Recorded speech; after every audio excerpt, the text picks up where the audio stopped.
literally just like rolled out of bed and ate a bunch of fermented cabbage. So I've been up for a while. Sounds like we all have our emotional states ready to podcast. Yes, it seems like it. hello everyone, and welcome back to Video Games Are the Worst Thing on Earth. I am your host, Alton. With me, as always, is Reese. What up? Hi. And today we have an incredibly special guest with us. We managed to get the curator of shitty gamer takes, Danya. Hi. Thank you for having me. Thanks for coming on. Us stealing your tweets is like 90% of this podcast. We give you credit, but You don't have to. That's fine. We've been big fans of yours for quite a while. I mean, ever since the Shitty Gamer Takes account came to our attention, we've been sort of using it as a springboard to talk about different issues relating to gamers and the gamer identity, and just the depths of just ridiculous reactionary thought that occurs within that sphere. And it's good too because, you know, we are certainly willing to go in and dig and look for some salt from the gamers, but it can be a little soul crushing at times. So just having like a curated experience right to our doorstep, I don't know, you're really doing us a solid. That's actually a big reason as to why I made it. So actually, I'm really happy that it's been brought to my attention that you guys do that, because I was actually part of why I even started in the first place. So I'm glad to be of service to you and to bring up these incredible instances of terrible people doing terrible things around video games. So I'd just like to say that for wading through all these incredibly hot and shitty gamer takes, you are braver than the troops. I'm glad you think so. A lot of people tell me that. Thank you for your service. Very welcome. Very welcome. So tell us a little bit about like why or when and why, what the circumstances were around creating the Shitty Gamer Takes account. And was there any particular like moment in gaming that made you go like, okay, I am moved to create this project? There was actually a specific thing, and the whole thing that kicked it off was very specifically in Ian Miles Chong. Oh God. It was back when it was last year, so 2017. I think it was September-ish, maybe. And PewDiePie had just said the N-word on stream. That was the catalyst, and I remember a lot of people were talking about it on my main feed. And Ian said the rather wonderful quote, basically saying PewDiePie said the N-word in a heated gaming moment. Yeah. The creation of the heated gaming moment. Just concept. The heated gaming moment. It was great. And I remember it was a person that I'm a friend with. I don't want to say their name because they've been wanting to kind of be removed from this. And I might get into that a little bit later. But they were talking to someone about the idea of making a Gamer Takes account, because I think that there were a few made at this time, but it wasn't as big as it is now, because like now there's take accounts for literally everything. And so they were talking about that, and I was like, wait, that sounds like a really funny joke to do. So I hopped on it, and everyone was like, oh, LOL. But from that point on, like, gamers kept doing really terrible things. So I was like, you know, a big reason that I kept doing it was because I think a lot of people that aren't the targeted like groups of this terrible behavior, they almost don't believe that it's happening. Like there's this distance that they put themselves, and they'll say, well, it can't be that bad. Like there aren't that many terrible people. So a big reason that I kept doing it was because I wanted there to be a place with evidence of this kind of behavior, and that like this is a thing that people do on a super common basis. And I just wanted people like that to be held accountable for their actions in even the tiniest of ways, because people just have been getting away with it for so long. And it's like, oh, it's just, it's whatever. It's just gamers talking smack in their heated gamer moments. So that is really where it started and why I'm still trying to do it. Yeah, that sounds about right in terms of, at least, I think obviously you're preaching to the choir in terms of gamers. And I definitely agree that there's a lot of excuse making when it comes to this kind of shitty behavior. Is just like, oh, it's smack talk. Oh, that's just what gamers do. They call each other the N-word when they're gaming. It's good fun. And it's like you gotta, and kind of like divorcing it from that as well, and just rather than it being kind of like, because when you're like caught up in the moment and like, it can feel very much like, oh, it's just all part of the same sewer, or these are isolated cases. But, it's kind of just having those screenshots and kind of like those highlights. I don't know. It kind of like changes the tone away from that into just like, oh, maybe this is actually an ongoing pattern. A common thing in the community, yeah. Well, we can definitely relate to the issue of shitty things happening in the gaming sphere coming at you like a fire hose.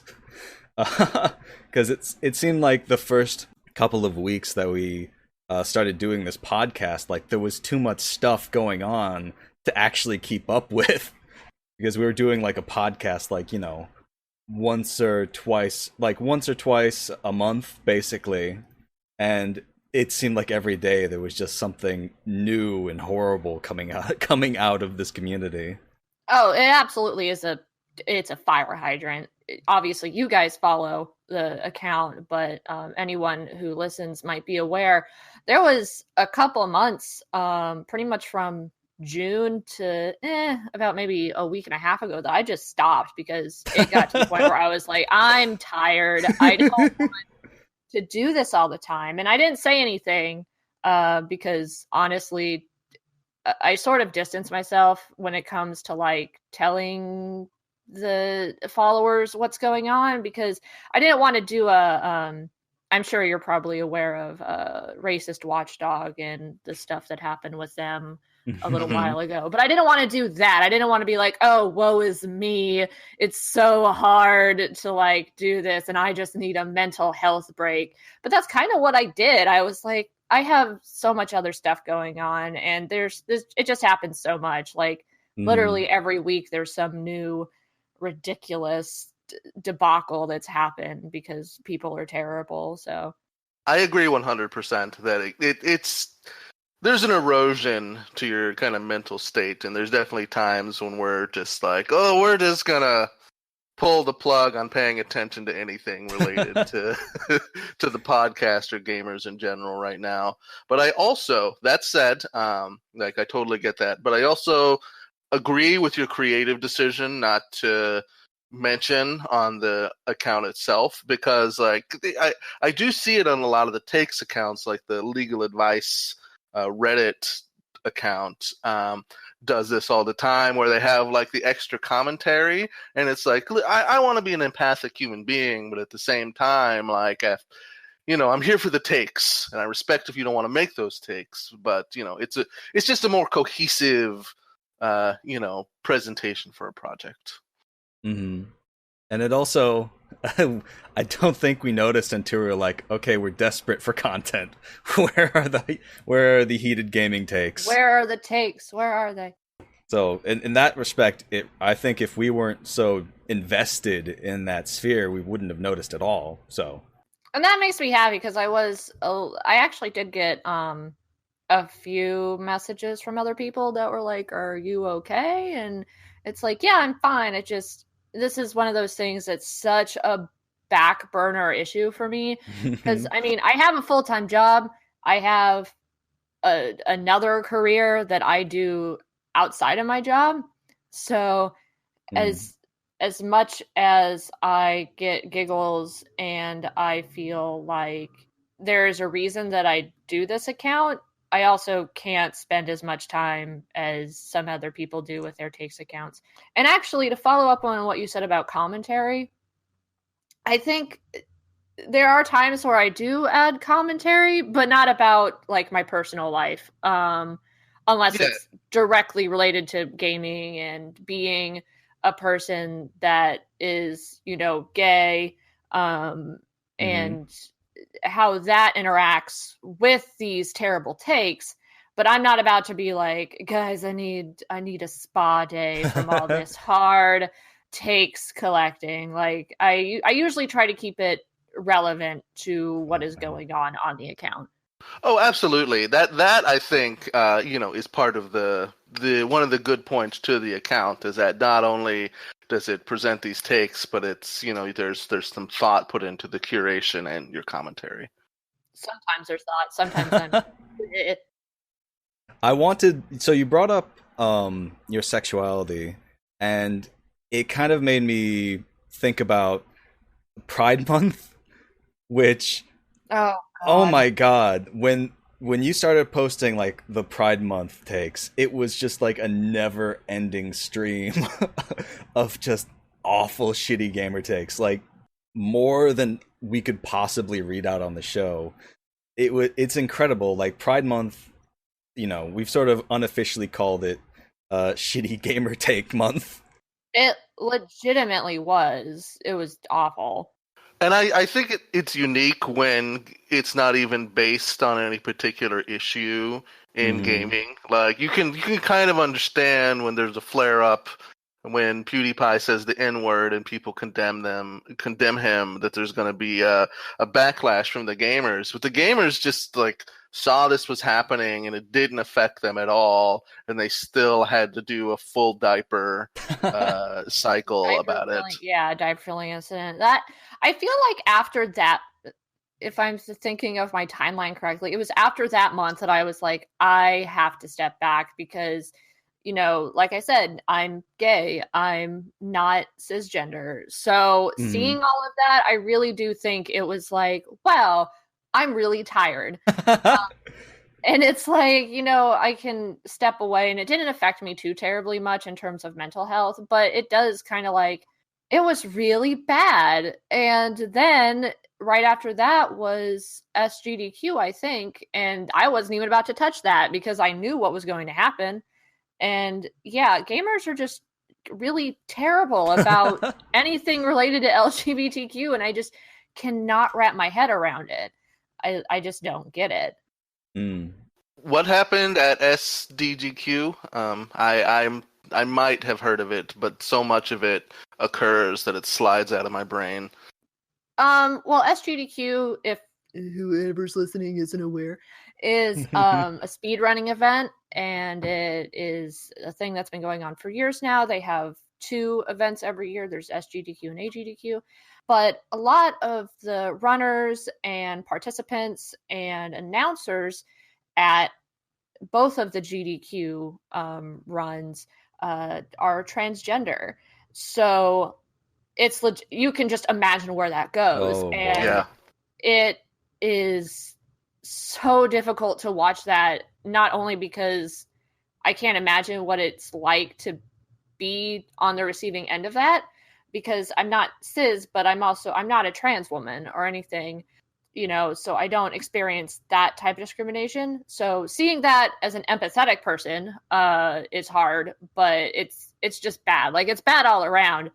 And I knew I wasn't going to be able to keep up with the account for that, because last year, it was for AGDQ, which is in winter, I did do some takes revolving around that, and I had to make like a content warning, and I was like, look, this is about to get really bad for this week because I know what is going to happen. And so I was like, I can't do it again.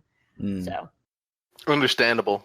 I think that, even if you're looking at this kind of material from a kind of critical lens, or even from like a satirical lens, there comes a certain point where being exposed to that much toxicity, even with a certain sense of detachment from it, can really wear on you and kind of affect your perceptions of things. And so it really is the healthiest thing to do, is that when you start feeling worn down by this level of toxicity, is to take a step back. Yeah, that's pretty much what happened. So, but I'm back now for the moment. So wading hooray. right into the toxic sludge pits, diving headfirst into. People always tell me, they're like, someone's got to do it. So I guess it's me. Diving headfirst into the carbon monoxide-filled content mines. It's legitimately terrible, but I have a lot of I wouldn't say fun, but I have fun talking to the people on the account. Mm. So there is, a silver lining, and I have had people thank me for doing it. And obviously you guys get a kick out of it. So I guess there's some good in what's going on and doing it.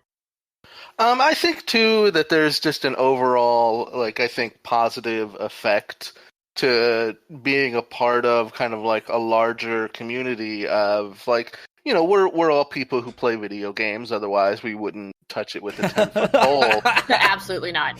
But it's good to have these kind of mini lightning rods of places where this kind of behavior, this kind of attitude isn't okay. And it's not even there's no common ground except that we've all pushed back against this kind of behavior being acceptable. And everybody could do better in varying degrees, but at the very least there's there's a dividing line at a certain point where it's at least you don't embrace it. At least you're not, I'm a gamer, and heated gaming moments are a part of who we are, and just being no, that's stupid, that's awful, that's a very regressive way to look at kind of your community and your ideology in general. It really is. That's sort of another good thing that the account does. And let me just reiterate, I don't want to sound like I'm patting myself on the back for doing legitimately nothing other than putting weird baby gamers on blast for being complete. Am I allowed to curse on this? Okay, complete fucking assholes. But it helps, I think, to put that line in the sand and be like, hey, this isn't okay. And this is kind of the call out of this circle of people that do this and excuse themselves and say, this is gamer culture. Because it's not. I've been playing video games since I was tiny. I can't even remember. I was probably, who knows? Since you were as young and babyish as some of these people act. Yes, exactly. When I was the actual age and how these people should be acting, I've been playing video games, and I've never been like that. I mean, I used to be young, and I used to be, dumber than I am now in terms of social issues and how to act around people that aren't like me, but never to this degree. So this idea that this is just something that all gamers do and it's okay is just not the case.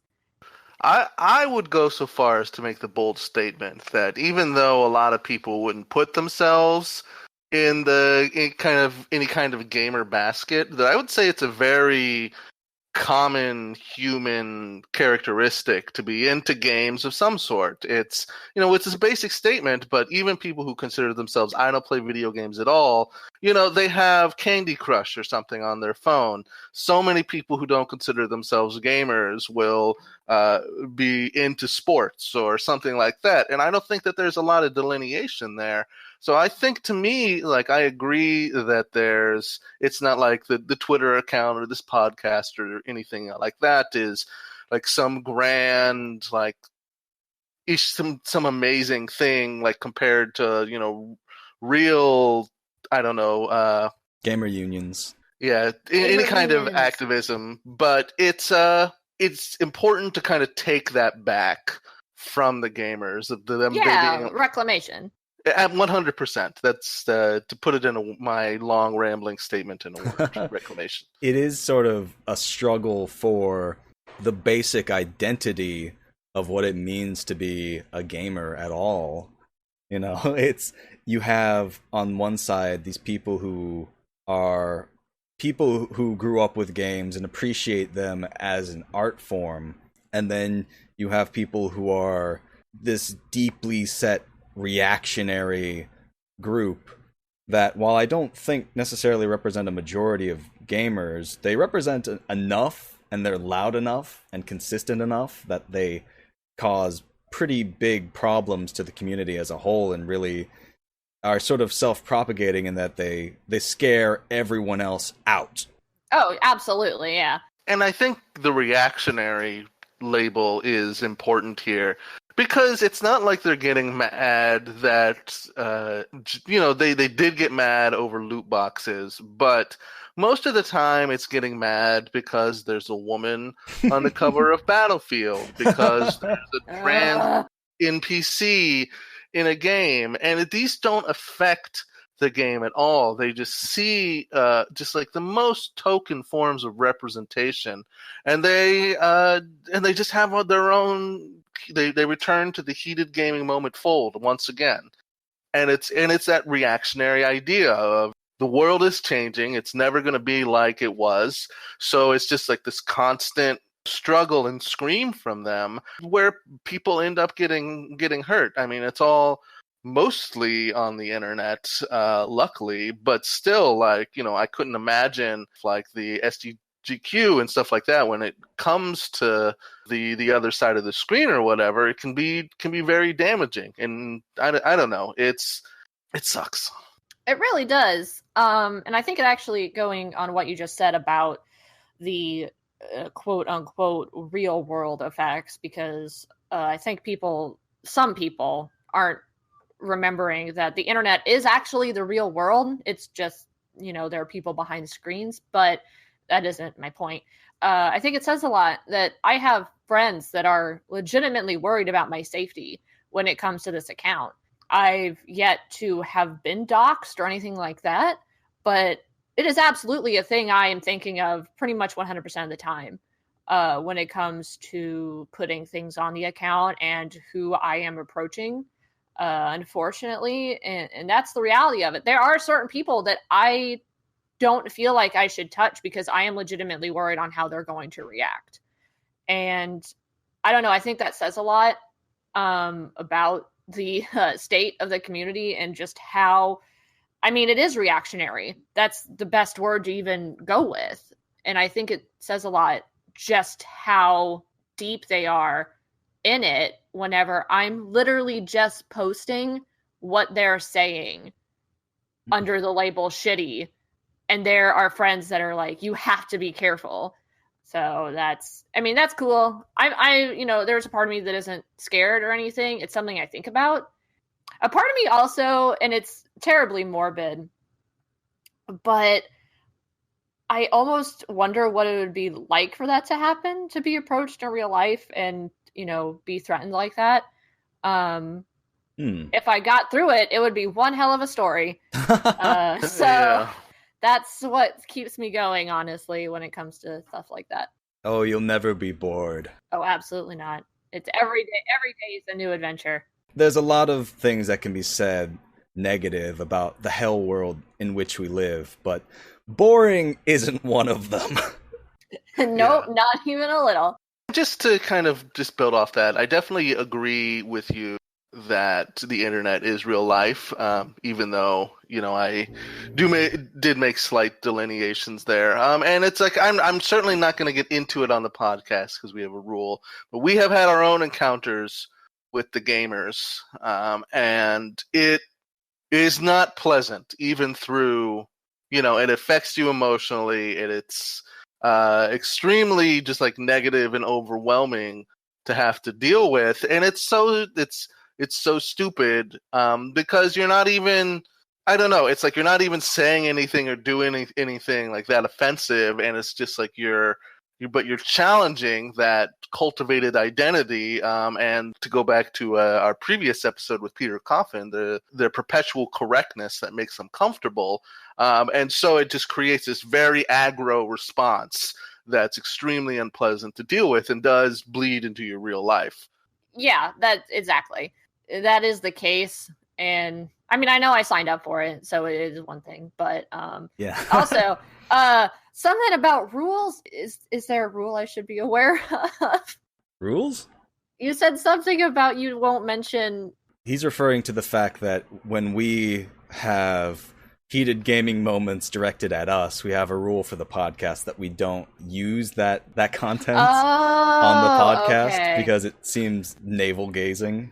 I gotcha. Okay, I was scared that there was like a Bim Bam-esque no bummer rule, and I was like, oh no. If there was a no bummer rule on this podcast, we wouldn't talk about gamers. Yeah, and two, it's just like we don't want to turn this into a dialogue with the people that we're ridiculing too, and like Twitter fights of our own is something that I'm not interested in producing for other people. That's fair. Actually, I have a similar rule on the account, so that's funny. It is still funny when there's a heated gaming take and then you can post the replies to that original post as another heated gaming take. That I do find amusing. I think that's happened a couple of times. Yeah. There are also people that I actually have another rule, side note. There have been people that have kind of alluded that they like want me to post them on the account, and like as a rule people like that get muted.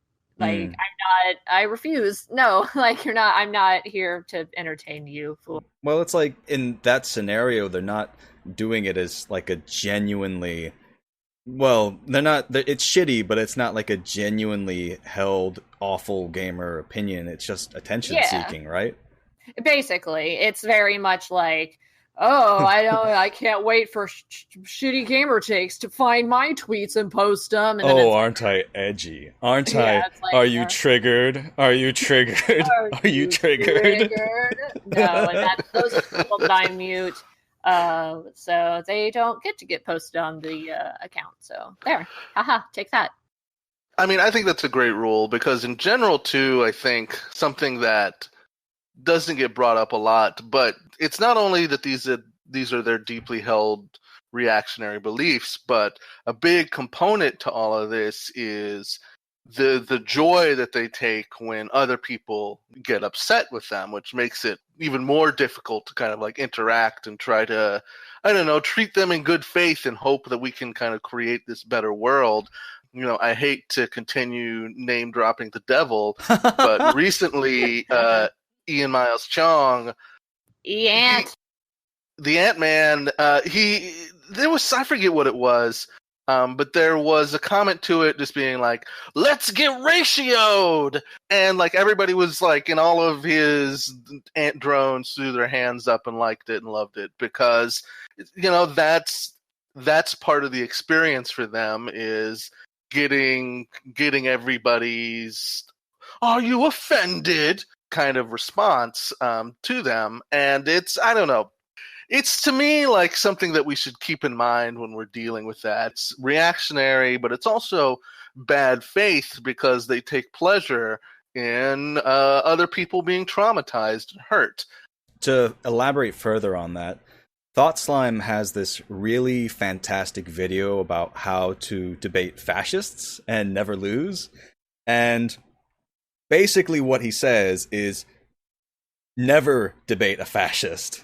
Because pretty much in creating that dialogue, that back and forth, you are allowing them to respond and distort and lie about your points when in reality, to dismantle their talking points and their worldview doesn't require their participation at all. And I think that when it comes to reactionary gamers, it's a very similar situation in that if you invite a dialogue with one of these people rather than just categorically debunking or highlighting the problems with their worldview, you are inviting them to basically obfuscate and lie about every point that you're making. And I just thought that would brain. Brain. No, I get what you're saying, and that's pretty much what I'm doing. I'm not here to have a conversation with anybody. I'm here to just be like, hey, look at this asshole being an asshole. And there are a lot of people that actually don't even like that I'm doing that much. And I get it. I absolutely understand why a lot of people might think that I am giving them a platform just by even posting them just in the context of them being stupid assholes. And that's fair. Like, I get why they think that. A lot of this is more a personal thing for me. So it's like, this is just how I feel I need to do this. Yeah, I'm not here to talk about why actually this thing is perfectly okay to say about Black people. Yeah, it's like no one, and God, tons of people in my mentions have arguments about things, and it's like, can you guys just please stop? If anyone that follows Shitty Gamer Takes is listening, please don't actually fight the multiple trolls that are in my mention. I know they're there. They're always going to be there. Just ignore them, please. God. Co-signed. Yeah, I mean, in that kind of scenario, people say don't feed the trolls, but when it comes to like something so insignificant as like somebody deliberately trying to stir shit in the comments of a tweet, that it really is not productive at all to try and argue with them. Yeah, these are, when I say that, I'm talking about specifically people that are literally hate following the account. Yeah. They will always comment on every take and be like, actually, this is okay to say. And I am like, whatever. I have a rule that I don't really want to block people on the account because I don't want to give anyone ammunition that I'm trying to make a quote unquote echo chamber. But I legitimately ignore these people because it's like, they're just always there and it's whatever. They're just going to keep saying the same things. So if you go back and look at like multiple posts, you'll probably see the same characters and you'll know exactly who I'm talking about. Because you have the ultimate victory here because you're living rent-free in their heads. I am, and it's great. And actually, I hate it. I don't want them to think of me ever. But yes, yeah. I just ignore them, and they keep asking me for attention, and I just keep ignoring them. So, what about my free speech? My free speech! How dare you! I co-sign everything gamer Jordan Peterson is saying right here. And... Never, ever call me that again. No, I was referring to the character I was doing. To Alton's. Oh, thank God! I thought you were actually calling me that. Sorry. I would never. I was about to leave.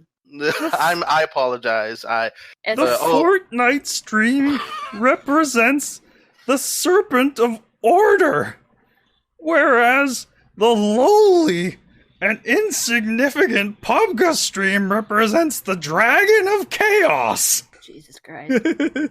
Gamer Jordan Peterson is a regular character here on Video Games Are the Worst Thing on Earth. Oh, I'm sorry. It's okay. I'm not familiar with the lore. The deep lore of Video Games Are the Worst Thing on Earth. But yeah, just that to kind of reiterate that they're getting into arguments with these guys is just lighting up the pleasure centers of their brains. And I agree. Especially Ian's. Absolutely, yeah. Ian's the worst. Ian is our parts of his brain that isn't eaten by ants. Our take is that Ian is 100% a grifter who doesn't really believe of course any of the things he says because he's changed positions so many times in the past to just align with whatever he thinks the most popular take is. And when you like listen to him and watch his really boring videos, you can kind of tell that he doesn't like give a shit. Ian doesn't care about anything. No. At this point, when I post Ian, it's literally because he says something that is so good, I cannot pass it up. Like the Gamers Rise Up thing I posted a couple days ago. I was like, holy shit, I can't let this pass me by. Oh, Gamers Rise Up. is a new favorite phrase of mine. But yeah, if you chart his history, like you can definitely see just like the pattern of just trying to get the most out of the attention economy on the internet as possible. Mm-hmm. And and he's realized, like many people have, is that you can get the most bang for your buck doing this kind of alt-right grift. And so he's taken his the nerd stuffed in the locker version of that and just run with it. Absolutely, yeah. Ian is. I don't even remember the last time I've looked at actual Ian's page, because at this point it's just like, wait, there is no point here. I'm pretty sure almost everyone sends you everything he says. Like every single post is probably in your DMs by now. Actually, the last one I posted was sent to me. It was the one that the Gamers Rise Up, because I think that was a response to the Quartering, whatever his name is. The whole we're gonna get Gamergate 2 or whatever. Oh my god, that take was so fucking shitty. It was so delicious. I was like, yes, Gamergate 2, Electric Boogaloo, bring it on. But it was that, and yeah, someone sent me that. Honestly, a lot of this stuff, and I feel kind of bad, and I don't really know how to approach it on the account, if I ever will. But a lot of the things I post, actually, at this point, are sent to me directly. And obviously, I don't want to credit people, because that just opens up a possible issue with people harassing them. For sure. So, but it's like, I also feel kind of bad, like, pretending that I don't know. This is kind of a offshoot, a tangent, may have you, but fucking Ian at Miles Chung. I mean, you're the reporter of Shitty Gamer Takes, and they're your sources. I'm the Shitty Gamer journalist. Honestly, I don't think you should really feel too bad about it. Just as long as people understand that that's what's going to happen, because it is, in essence, a service to them. And if they want to go in the comments and say, hey, I sent you this, then that's fine. But in general, it's there to keep them from getting gamer harassment targeted at them. Yes, literally. Actually, speaking of harassment and avoiding, didn't we have some wonderful topics to talk about? Yeah, I was just about to go into that. We have so many topics to go through, and we spent a good 40 minutes just discussing the illustrious Twitter account that we're gonna have a little bit short on time, I think, for all these great topics. So let's get into it. Let's see. What would you guys like to talk about? We've got Ninja won't play with women, or maybe we could read out the Gamergate 2 tweet. I have plenty of thoughts about both of them, so you go right ahead. I don't know if we should read the whole Ninja article, but I feel like that's the thing that if we don't tackle on that episode, on this episode rather, we're never going to tackle it, and it's something that, I don't know, it's right for us. The most popular gamer streamer is afraid of cooties. Like, how can we resist? My girlfriend will get mad at me. Okay, sounds good. Let's go ahead and get cracking. So the article is from Polygon.com, the favorite website of gamers. And the title is Ninja explains his choice not to stream with female gamers. Femoids. The femoids, yes. Subtitle is The Only Way to Avoid the Rumors is Not to Play with Them at All, by Allegra Frank. I don't play with female gamers, says Tyler Ninja Blevins, Twitch's biggest Of course his name is Tyler, God! Twitch's biggest streamer and one of the faces of Fortnite fandom. This edict may be surprising to hear, especially as emphatically as Blevins said it when we spoke at the recent Samsung event.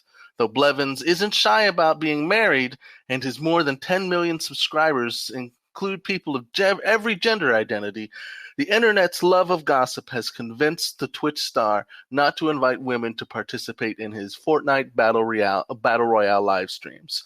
With fame comes scrutiny of everything you say or do, he suggested, and that can sometimes lead to questions about who you're sleeping with or flirting with on the sly.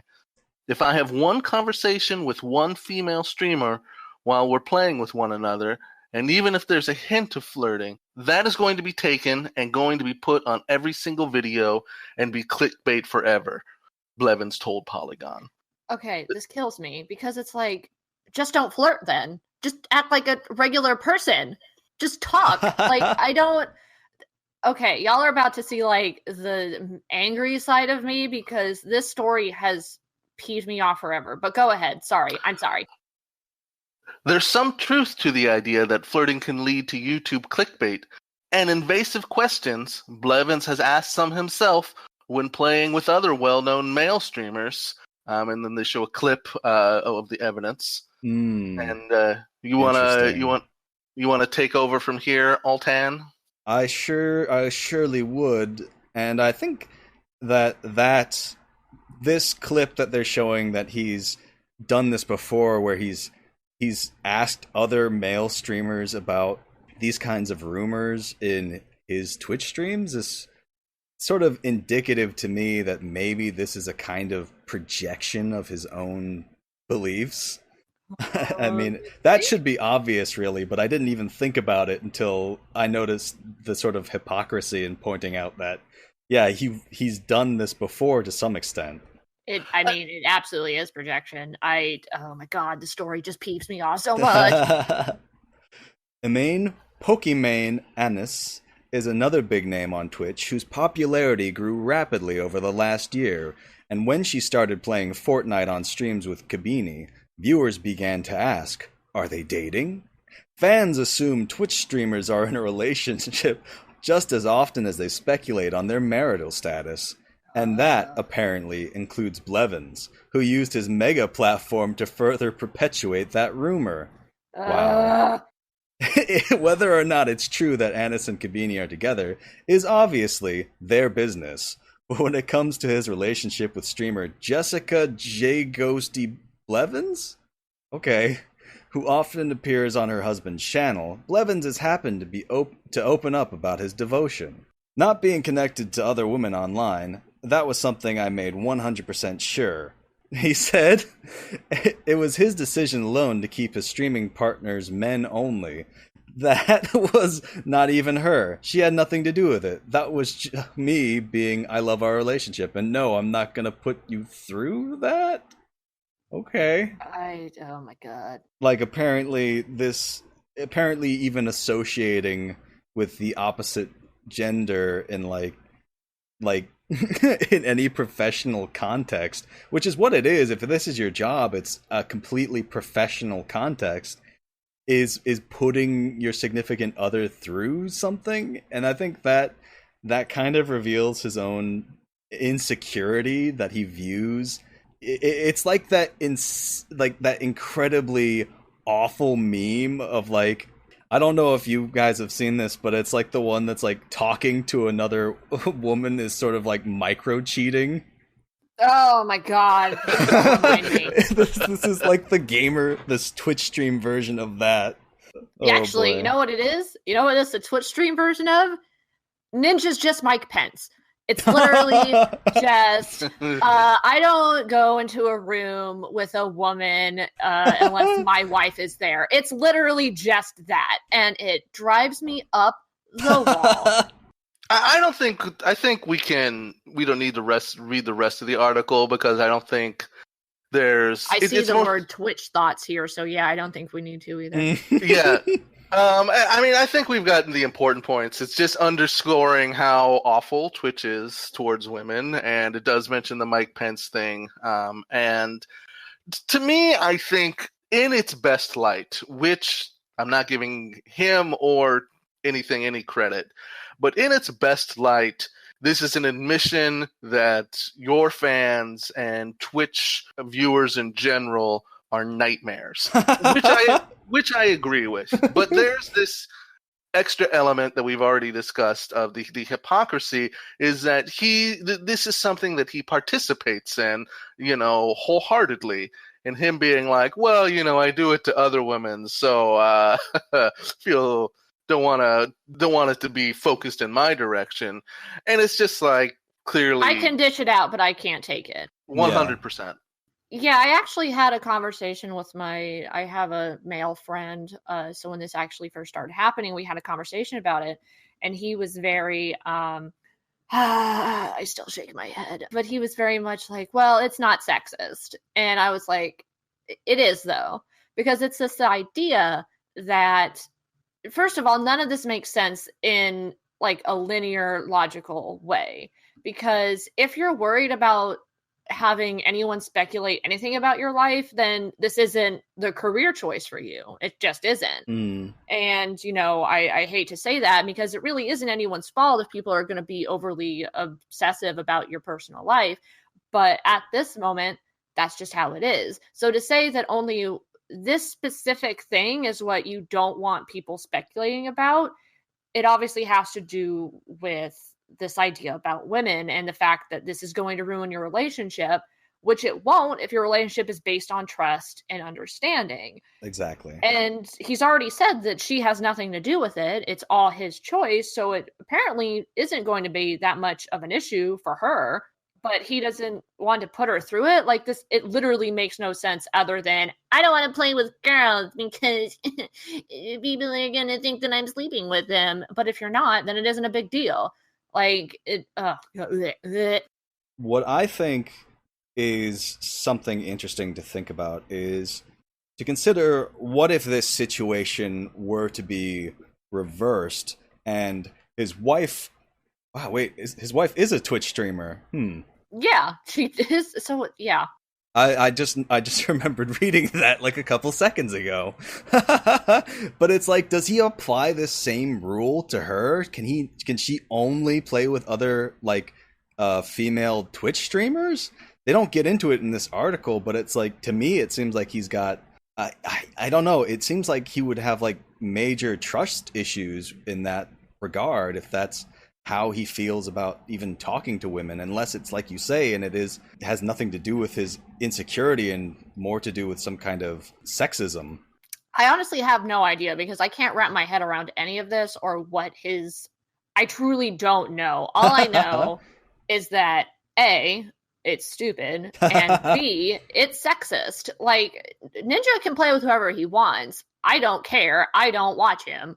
But at the end of the day, to say, no, I'm not going to play with women because of this weird conceived idea that people are going to assume I'm sleeping with them, that is sexist.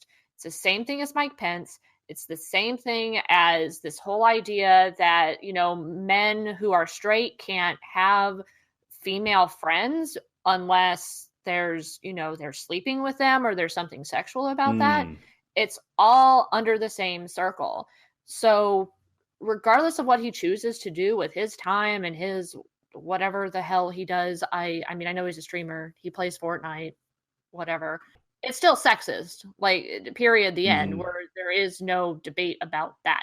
So yeah, it's just, I don't know what his actual issue is. Literally every single part of this contradicts another part of it. So I don't know what's going on in his head, but I know it's bad. I think you hit the nail on the head, honestly. Like, the concept of basically men being completely incapable of having healthy platonic relationships with women as opposed to sexual ones is 100% a received sexist idea that's propagated everywhere in our society and not just on Twitch, unfortunately.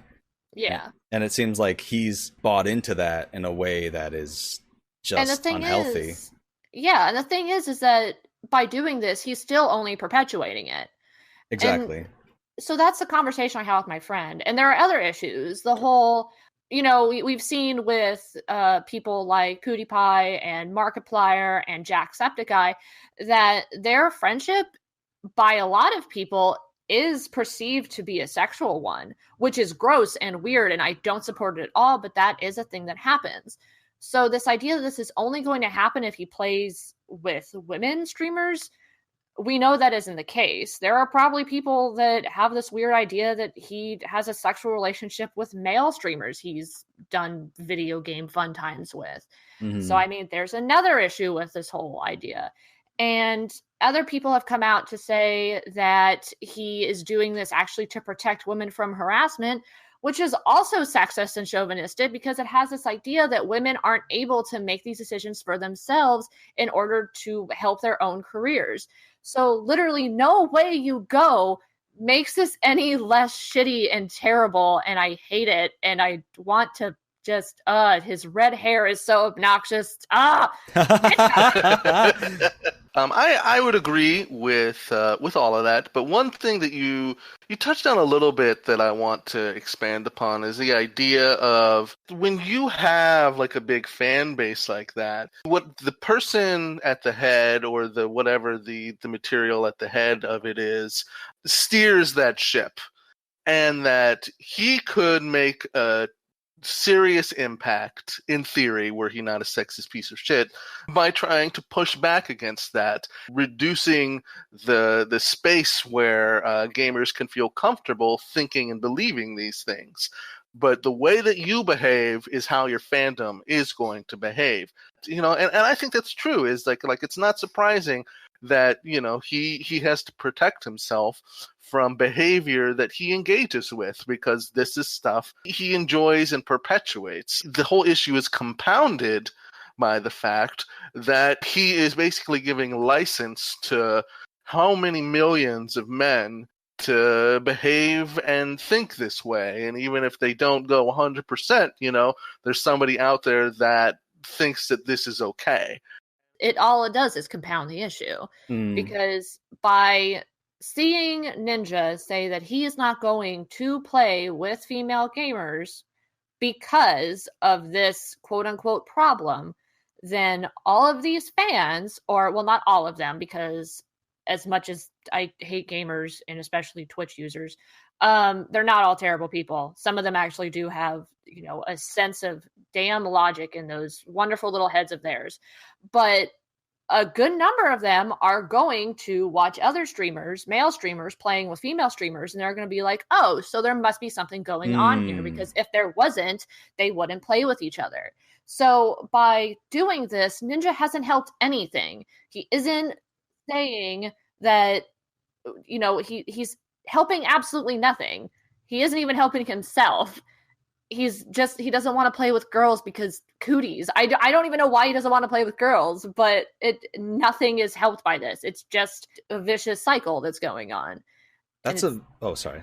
Oh no, that's pretty much the end of my thought, is that it fucking, you did nothing, Ninja. Thank you. That's like a very good point, in that it's honestly making that problem worse by basically saying that it's a serious enough problem that I'm not going to even risk having people assume that kind of thing. And then it does open the door for other people who don't have this particular brainworm to start getting accusations because they're not following the same kind of code.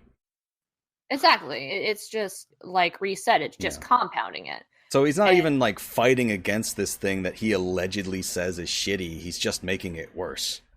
Yeah, he literally could have just said fucking nothing and it would have all been the same. Yeah, nobody would have noticed it because, the gamer sphere is so heavily male predominant that they would have been like, oh, he just plays with a bunch of guys because there aren't that many women doing streams, I guess. I don't know anything about Twitch. I don't watch Twitch. Sorry. Don't apologize. Don't ever apologize for that. You're 100% correct there. Is that he would be in the same boat as a million other streamers. Like, nobody would ever complain. One other thing I do want to touch on, though, just as like a personal bugbear, is that people with big questionable fandoms like Ninja, Sky Williams, H3H3, they all feed into each other with this kind of stuff too, because when I read this stuff from Ninja, I saw a response from Sky Williams, who's a very popular League of Legends YouTuber, who's all done a lot of like comedy videos and stuff like that. Just like his response is like very, he called the reporter some nasty names, and it was just like, oh, this is not true. clickbait when it's just like what's 100%. It's a fact. It's something that it's reporting on what he said, but reporting on what he said was somehow, wait. The Polygon article writer he said this stuff about? Let me see if I can find the tweet about it. I mean, I don't doubt you. I just wanted to be on the same page because Sky Williams has a nasty habit of saying stupid things. I just don't keep track of them very much. I can't find the tweet. So, well, then. But, there was a very strong response, and it feeds into my point that there's this culture among these big podcasts where they seek out this popularity and they benefit from it, but they don't want the responsibility. They take a step back when it comes to being responsible for this kind of stuff and for setting the tone with their fans. They treat it like it's I do cycles where I check in with these people just because like they have a lot of followers. I'm curious for good content for the podcast, and it's always like it's the same thing you hear from like QAnon right-wingers, where it's like the mainstream media is creating a narrative against us, us the gamers, and it's to me becoming like just Ninja or just H3H3 with their fandoms, like, maybe isn't that big of a deal, but it's creating this kind of crescendo of this kind of just reactionary, if not necessarily gamer, kind of just like nerd shithead that this is, the latest example of. I think that's a nice way to round off the conversation on this topic. We have a couple more things to talk about. Would you guys like to read out the quartering tweet? Oh, I would absolutely love to read out the quartering tweet. Okay. Yeah. I'm dead serious. I strongly believe Gamergate 2 is very close. The media, and to a worse extent, the developers have lost sight of what their customers demand. The fact they don't care is why I am so certain. Sharpen your swords, folks. Another consumer uprising is coming very soon. Quote, the quartering at thequartering.twitter.com. And then his second part is, this time will be more tactical. As a group, we will be able to mobilize and determine what titles live and which ones die. We will fight using our wallets. Plus memes and brackets. So, I think the important context here is that this is in response to Cyberpunk 2077's, the CD Projekt Red's shitty did you just assume my gender tweet, and then they gave like a weak-ass apology, and because they gave a weak-ass apology, I'm sorry for offending you, it's time for Gamergate 2. It's not even like... Yeah, they just said sorry really badly, and now apparently the fucking world is ending. The quartering is definitely the new... He's certainly been around a while, but in terms of my radar, he's like the new young up-and-comer of just like doing these insane culture warrior takes. And he's a more broader because he was kind of at the forefront of that stupid... She-Ra, the She-Ra trailer was drawn incorrectly type stuff. And it's just like, and it's just like the idea of this identity of pushing back against these honestly, very tame bits of inclusion. Like, this is a bad apology to trans people, or it being like, She-Ra not having that kind of like cheesecake female design, and it's just like there's not even any content there. It's not about the game, that they messed up the game, so we need a consumer uprising. It's not that the show is bad and the show is all about how She-Ra murders every man on the planet or whatever. It's that would just be cool, though. Yeah, I would be down with that. No, I agree 100%. I'm saying that's why I'm mad at She-Ra. And then I'm sure I won't go click on this, but I'm sure you can find within 4 or 5 tweets of him calling somebody else a snowflake or too sensitive, etc. And it's just it's this insane culture war stuff where like I feel like on one hand, like people are, will give criticism saying, I would like to be included. I would like these elements of social justice to be better represented and for more effort to be put onto it so we can make the world a better place. And in response is just like these very tiny little things are just like, no, we want none of that. We're going to have We're going to be tactical. Not more games, no. We're going to mobilize and determine what titles live and which ones die. Gamers, roll out. Grab your memes, boys. Grab your memes. Get them cocked, loaded, and ready to fire. Oh my god. I have 2 points that I want to make.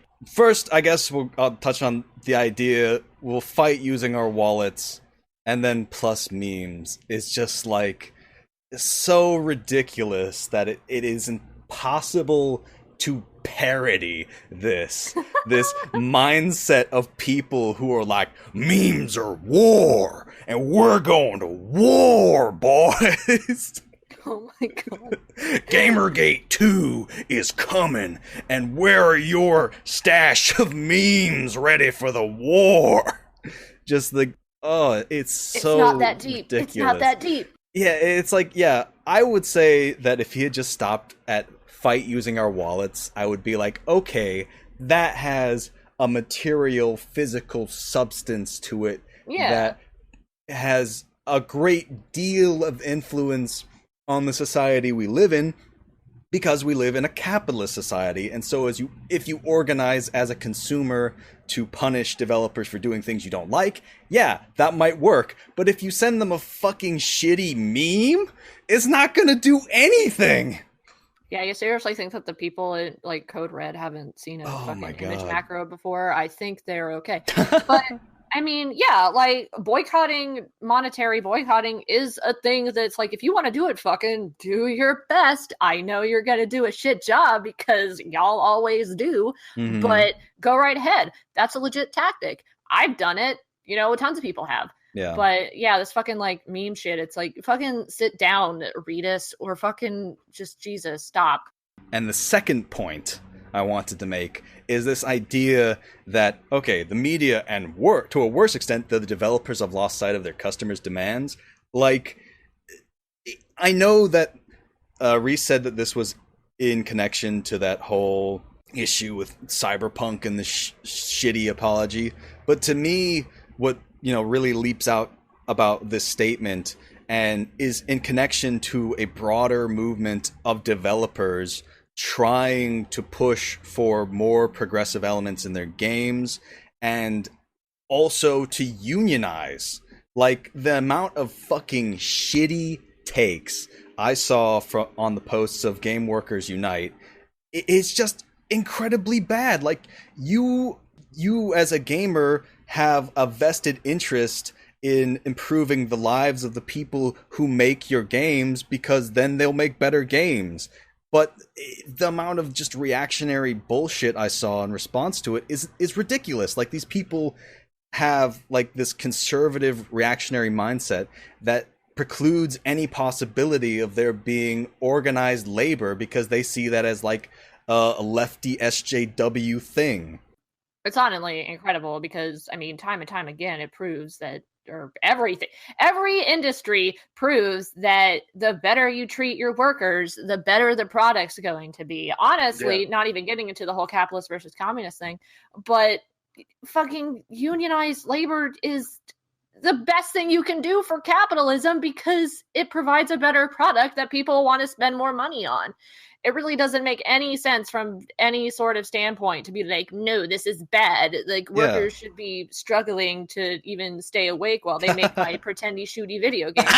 It's like, I don't understand the logic that these people have that that's a bad thing. Honestly, I haven't seen any of that, but or the thing that you're talking about with the unions and stuff. So this is news to me, but it's like, do you guys even understand how this market works? Like, or do you seriously not understand how any of this goes together? But then again, these are the people that get fucking angry if a 12-year-old doesn't have double D tits on the Oh, Jesus. box art. So I guess it is lost on them. I don't know.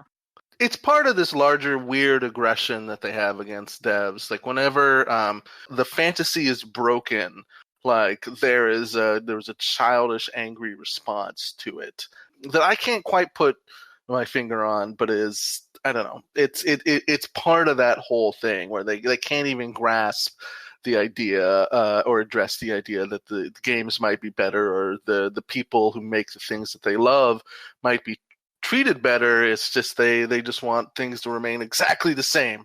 Everybody to suffer while they get absurd content. Exactly. How dare my treat manufacturers demand a better living condition? Why aren't you working on my treats? You cretins. You bastard. It reminds me of that dog meme. That's the whole fetch, no take, only fetch, or no take, only throw. But it's like no better payment, only games. Like you have to have one to have a better. They are connected. They are connected. They are things that one must happen before the other does. That is how this works. But in their small puppy mind, they think that one just comes out magically. And I wish I had such a simplistic take on the world. Maybe I would be happier. But alas, here I am. Yeah. I would like to make one kind of final point about this before we should probably wrap up. Right.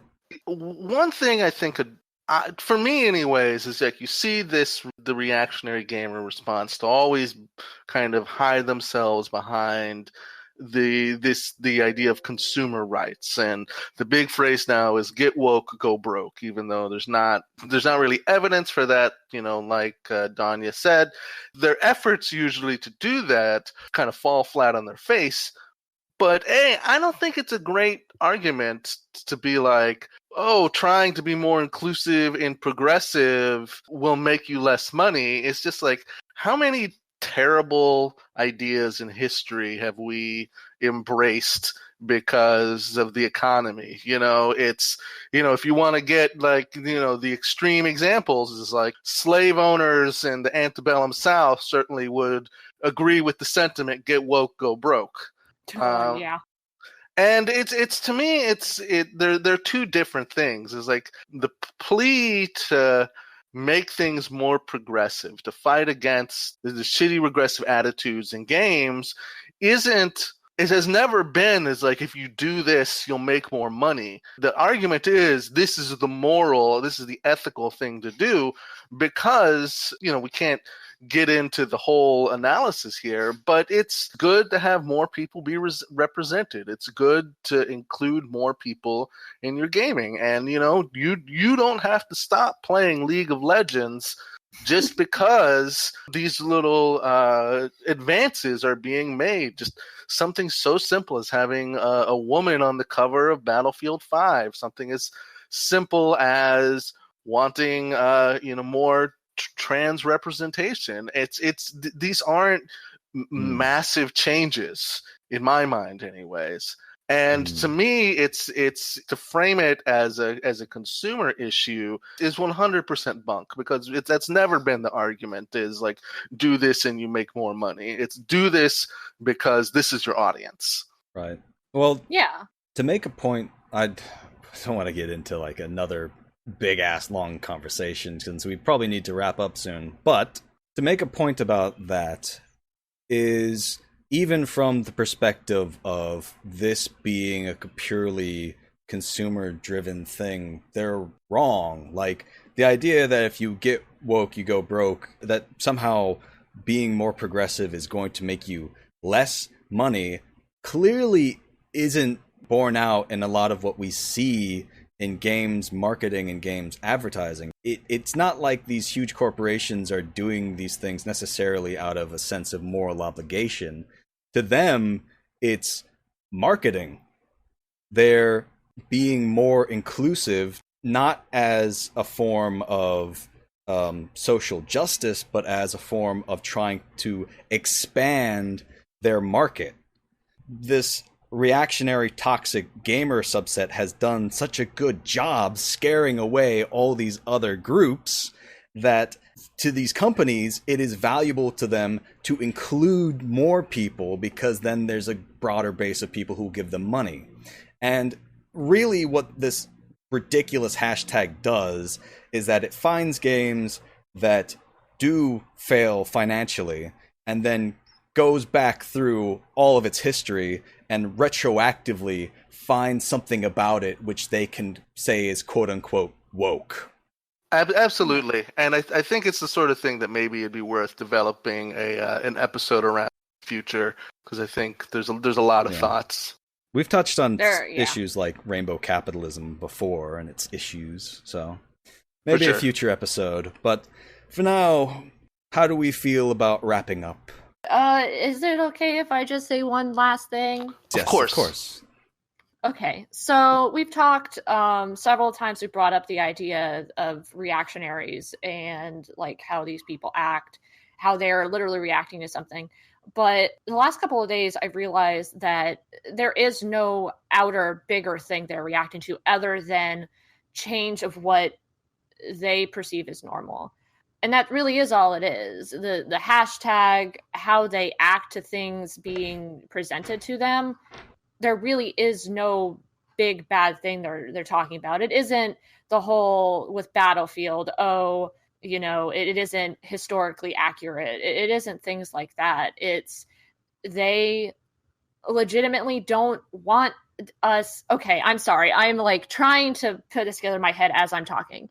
So really quick, I don't know if any of you are into anime, but Crunchyroll basically the other day released a trailer for a series called High Guardian Spice, which it's going to be a cartoon and it's a thing. We don't really know a lot about it yet, but basically people aren't happy about it. Gamer circles, anime nerds, there's a really big overlap in the Venn diagram between those two groups. So where I'm going with this is that a lot of times when things like this happen, these groups will tell us like, oh, well, stop changing games, make your own. But whenever we do make our own, we still get this backlash. There is no happy answer. Like they really just don't want other people telling their stories. They don't want trans people in their video games. They don't want women in their video games. They don't want gay people in their video games. It's literally a club that they're making that they're saying, no, you're not allowed in it. And I think that's really just where I wanted to go with that. I'm sorry. You can edit this out. This doesn't make any sense. I'm sorry. It makes sense to me. It's sort of like this idea that it is basically they don't actually want minorities and women telling their own stories. They just want to silence them. Like the goalposts are always getting moved is basically what I'm saying. We can do everything exactly the way that they ask us to, but at the end of the day, they're still going to find something to complain about because we came into their space that they decided was their own. Even though we've been here the entire time, we were just too scared to say that we were. So basically, fuck it. Fuck them. And I'm going to keep telling them to fuck themselves. So check out Shitty Gamer Takes because that's all I'm going to be doing. Hell yeah. Excellent. So, where can people find you and your amazing content, Danya? You can find all of the shittiest of gamer takes at Twitter, and the @ is just gamer takes. And you can also find me as a person at XO_pinkish heart. And I am there, and I will also talk about how terrible gamers are on every account that I have because they just never stop. So that reminds me. I kind of wanted to bring this up, but we just got so into talking about gamers. Do tell. But tell us a little bit about your art. Oh God, that old thing. I am an artist. I draw a lot of like anime, cartoon stuff. Trying to do more comics now, but basically I've always loved drawing. since I was really little, pretty much since as long as I've been playing video games. Mm-hmm. So yeah, I post art on that account. I really need to draw more, but I'm working on it. I don't have much to say about my art. I can talk about video game takes all day long. My art, what do you want to know about that? Oh, I just wanted to just bring it up and highlight it. You know, you have other projects going on in your life other than just making fun of gamers. Amazingly, yes. It is not my only life hobby.